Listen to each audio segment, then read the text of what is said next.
తాకట్లో ఉన్న మీ బంగారాన్ని విడిపించి ఆ రోజు ఆన్లైన్ రేటుకి కొంటాం. Sharma gold company. నమస్కారం గురుగారు. శ్రీమాత్రే నమః. గురుగారు, మరి మనకి దగ్గరలో మంగళవారం ఆశ్లేష నక్షత్రం కలిసి వస్తున్నాయి కదా, అలాంటి కలిసి వచ్చిన రోజులు చాలా మంచిది అని చెప్పేసి అంటూ ఉంటారు. అయితే ఆ రోజు మనం చేయాల్సిన విధి విధానాలు ఏంటి, అలాగే ఆశ్లేష బలి అని చెప్పేసి కూడా ఆ రోజునే చేస్తారు అని చెప్పేసి విన్నాను. దాని గురించి కూడా తెలియజేస్తారా? చాలా అద్భుతమైనటువంటి ప్రశ్న, తప్పకుండా తెలియజేస్తాను. ముందుగా ప్రేక్షకులందరికీ శ్రీమాత్రే నమః, శ్రీ గురుభ్యో నమః. మంగళవారము ఆశ్లేష నక్షత్రయుక్తంగా కూడుకొని వస్తే అది ఒక అదృష్ట యోగంగా భావన చేసుకుంటాము. అందులోనూ తిథి, వారానికి, నక్షత్రానికి చాలా అనుబంధం ఉంటుంది. జీవితంలో మనం కొన్ని అదృష్ట యోగాలను పొందాలి అంటే కొన్ని తిథి, వార నక్షత్రాలను మన జీవితంలో ఉపయోగించుకోవాలి. అలా ఉపయోగించుకుంటే గనక ఆ యొక్క డే వల్ల, అంటే ఆ రోజు వల్ల మన జీవితంలో అద్భుతమైనటువంటి రోజులు వస్తాయి అని చెప్పి శాస్త్రీయ దృక్పథం. అందులోనూ ఇప్పుడు వచ్చేటటువంటి అంటే 11వ తారీఖు, మార్చి 11వ తారీఖు రోజున అద్భుతమైనటువంటి యోగం. అందులోనూ ఖగోళంలో అంటే ఆకాశంలో ఎన్నో రకాలైనటువంటి మార్పులు కూడా ఆ రోజున మీకు సంభవించడం జరుగుతుంది. ఇది మీరు రాసి పెట్టుకోండి. అందులోనూ మంగళవారము అంటే గనక ఆశ్లేష నక్షత్రంతో కూడుకొని వస్తుంది కాబట్టి సుబ్రహ్మణ్య స్వామికి చాలా ప్రీతికరమైనటువంటి రోజు. సుబ్రహ్మణ్య స్వామికి మంగళవారం ప్రత్యేకమైనటువంటి అర్చనలు చేస్తాము. అందులోనూ ఆశ్లేష నక్షత్రంతో కూడుకొని వచ్చింది. సుబ్రహ్మణ్య స్వామికి పూజించాలి అంటే ముఖ్యంగా ఎవరు పూజిస్తారంటే సర్పదోషం ఉన్నటువంటి వాళ్ళు, కుజదోషం ఉన్నటువంటి వాళ్ళు, జాతకంలో గ్రహస్థితి బాగా లేనటువంటి వాడు మంగళవారం రోజున పూజించాలని శాస్త్రం. అందులో కుజగ్రహం బాగా లేకపోయినా మంగళవారానికి అధిపతి కుజుడు కాబట్టి ఎస్పెషల్ మంగళవారం కూడా పూజిస్తాము. అందులో సుబ్రహ్మణ్య స్వామిని ఎక్కువగా మనం సర్పాకారంలో, అంటే ఈ నాగదేవతలందరికీ అధిష్టాన దేవత ఎవరు అంటే సుబ్రహ్మణ్య స్వామి. ఆ సుబ్రహ్మణ్య స్వామిని పూజించడం వల్ల సకల అరిష్టాలు దూరమైపోతాయి అని చెప్పి జ్యోతిష్యంలో ఒక మాట ఉంది. అందులోను మంగళవారం విత్ ఆశ్లేష నక్షత్రంతో కూడుకొని వచ్చింది. ఆశ్లేష నక్షత్రానికి అధిపతి ఎవరు అంటే నాగదేవుడు. కాబట్టి ఆ యొక్క జాతకంలో చాలా మందికి తెలియనటువంటి విషయం ఏంటంటే కర్కాటక రాశి ఆశ్లేష నక్షత్రంలో జన్మించినటువంటి జాతకులు తప్పకుండా ఆశ్లేష బలి ప్రధానాన్ని చేసుకోవాలి. ఆ ఆశ్లేష బలి ప్రధానాన్ని చేసుకుంటే జీవితంలో ఉన్నటువంటి ఒడిదుడుకులు, జీవితంలో ఉన్నటువంటి ఇబ్బందులు అన్నీ కూడా తొలగిపోతాయి అని తెలియదు ఎవ్వరికీ కూడా. ఎందుకు అంటే అన్ని నక్షత్రాల్లో కూడా ఇది కూడా ఒక నక్షత్రమే కదా, అందరికీ ఎలాగైతే ఉంటుందో అలాగే జీవితం నడుస్తుంది అని చెప్పి కొంతమంది చేయకుండానే దానికి వాయిదా వేసుకుంటారు. కానీ ఎవరికీ తెలియనటువంటి విషయం ఏంటంటే మనకు నక్షత్ర చింతామణిలో ఆశ్లేష నక్షత్రంలో పుట్టిన జాతకులకు ఆశ్లేష బలి ప్రధానాన్ని చేయించుకోవాలి అని చెప్పి క్లుప్తంగా చెప్పడం జరిగింది. ఇది ఎక్కువగా ఎక్కడ జరుగుతుంది? కుక్కీ సుబ్రహ్మణ్య స్వామి దగ్గర ఈ యొక్క ఆశ్లేష బలి పూజలు ఎక్కువగా జరుగుతాయి.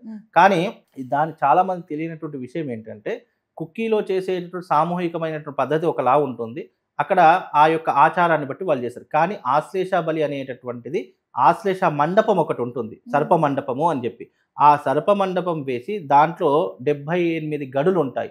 ఆ 78 గడులు వేసి దానికి మనము ఈ యొక్క అన్నంతో చేసినట్టు బలి అన్నం అంటాము. ఆ బలి అన్నంతో చేసినటువంటి బలి ప్రధానాన్ని ఒక్కొక్క సర్పదేవుడి యొక్క పేరు చెప్పుకుంటూ అందులో పెట్టవలసినటువంటి పద్ధతులు కొన్ని ఉంటాయి. అవి ఎస్పెషల్లీ చేసుకోవాలి అంటే మంగళవారం రోజున లేదా ఆశ్లేష నక్షత్రం రోజున చేసుకోవాలి. ఈ రెండు కలిసి వచ్చిన ముహూర్తము అద్భుతమైనటువంటి యోగము. కాబట్టి ఈ నెల 11వ తారీఖు రోజున మంగళవారము ప్లస్ ఆశ్లేష నక్షత్రము ప్లస్ తిథి ద్వాదశి తిథి చాలా అద్భుతమైనటువంటి యోగం.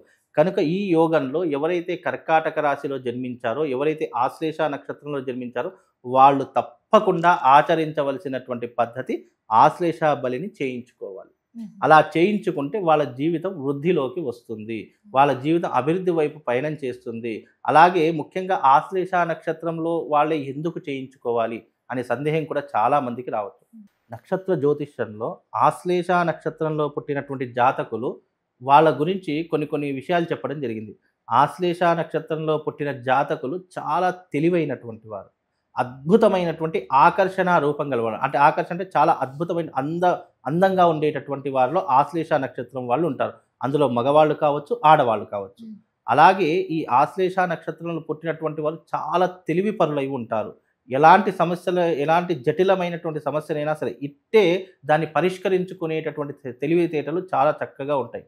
కానీ ఇన్ని లక్షణాలు ఉన్నటువంటి వారు ఎవరైతే ఆశ్లేష నక్షత్రంలో ఉన్నారో వాళ్లకు ఎంత తెలివైతే ఉంటుందో, ఎన్ని రకాలైన పాజిటివ్ పాయింట్స్ ఉన్నాయో అవే రకమైనటువంటి నెగిటివ్ పాయింట్స్ కూడా వాళ్ళ జీవితంలో ఏర్పడతాయి. అవి ఏంటి? ముఖ్యంగా ఆశ్లేష నక్షత్రంలో పుట్టినటువంటి జాతకులకు మొట్టమొదటిగా వైవాహిక జీవితంలో ఇబ్బందులు రావడం జరుగుతుంది. భార్యా వియోగం కానీ, భర్త వియోగం కానీ జరుగుతూ ఉంటుంది. లేదా మొదటి వివాహం విడాకులు అయిపోయేటటువంటి పరిస్థితులు ఏర్పడుతూ ఉంటాయి. రెండవది ఏంటి? ఆర్థిక పరమైనటువంటి సమస్యలు. మనం ఉద్యోగం చేస్తున్నా, లేదా వ్యాపారం చేస్తున్నా, ఇంకా లేదా ఏదైనా కాంట్రాక్ట్ చేస్తున్నా, ఆ విషయాలలో ఎప్పుడు కూడా ఇబ్బందులు, చికాకులు, డబ్బులు ఆగిపోవడము, ధన నష్టం రావడము, సంపాదించిందంతా ఎక్కడికక్కడ బ్యాలెన్సింగ్ కావడం, ఇలాంటివి ఎక్కువగా జరుగుతూ ఉంటాయి. ఆర్థిక పరమైన ఇబ్బందులు, ముఖ్యంగా సంతానపరమైనటువంటి ఇబ్బందులు. ఎవరైతే కర్కాటక రాశిలో ఆశ్లేష నక్షత్రంలో జన్మిస్తారో వాళ్ళకి సంతానం ఆలస్యం కావడం కానీ, లేదా మొదటి కాన్పు మిస్క్యారీ కావడం కానీ, ఇలాంటివి ఎక్కువగా జరుగుతూ ఉంటాయి.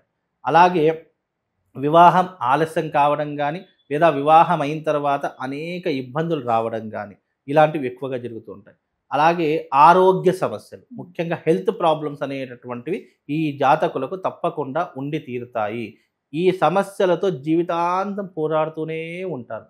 అలాంటి వాటికి చెక్ పెట్టాలంటే, అలాంటి వాటిని పూర్తిగా మనం నయం చేసుకోవాలన్నా, దూరం చేసుకోవాలన్నా, ఇదిగో ఆ కర్కాటక రాశి ఆశ్లేష నక్షత్రంలో పుట్టిన జాతకులు ఈ మంగళవారం రోజున విశేషమైనటువంటి ఆశ్లేష నక్షత్రము ద్వాదశి రోజున వస్తుంది కాబట్టి ఇది ఒక పరమ పవిత్రమైనటువంటి రోజు. మామూలుగా ఎవ్రీ మంత్ ఆశ్లేష నక్షత్రం వస్తుంది, ఎవ్రీ మంత్ మంగళవారం వస్తుంది, ప్రతి వారం మంగళవారం వస్తుంది. కానీ మంగళవారం విత్ ఆశ్లేష నక్షత్రం కూడుకొని రావడం చాలా అరుదు. వస్తాయి కానీ చాలా అరుదుగా వస్తాయి. అలా వచ్చినప్పుడు దీనిని మనం ఉపయోగించుకుంటే, ఎవరైతే ఆశ్లేష నక్షత్రంలో పుట్టిన జాతకులు ఉంటారో ఈ రోజును వినియోగించుకుంటే వాళ్ళ జీవితంలో ఉన్నటువంటి గండాలు, ఇబ్బందులు, సమస్యలు అన్నీ కూడా దూరం అయిపోతాయని జ్యోతిష శాస్త్రంలో మనకు చెప్పడం జరిగింది. కాబట్టి ఈ రోజును గనక వినియోగించుకుంటే మనకు అదృష్టంతో పాటు శుభయోగాలు కూడా కలుగుతాయి. కాబట్టి ఎవ్రీ మంత్ ఆశ్లేష బలులు జరుగుతాయి.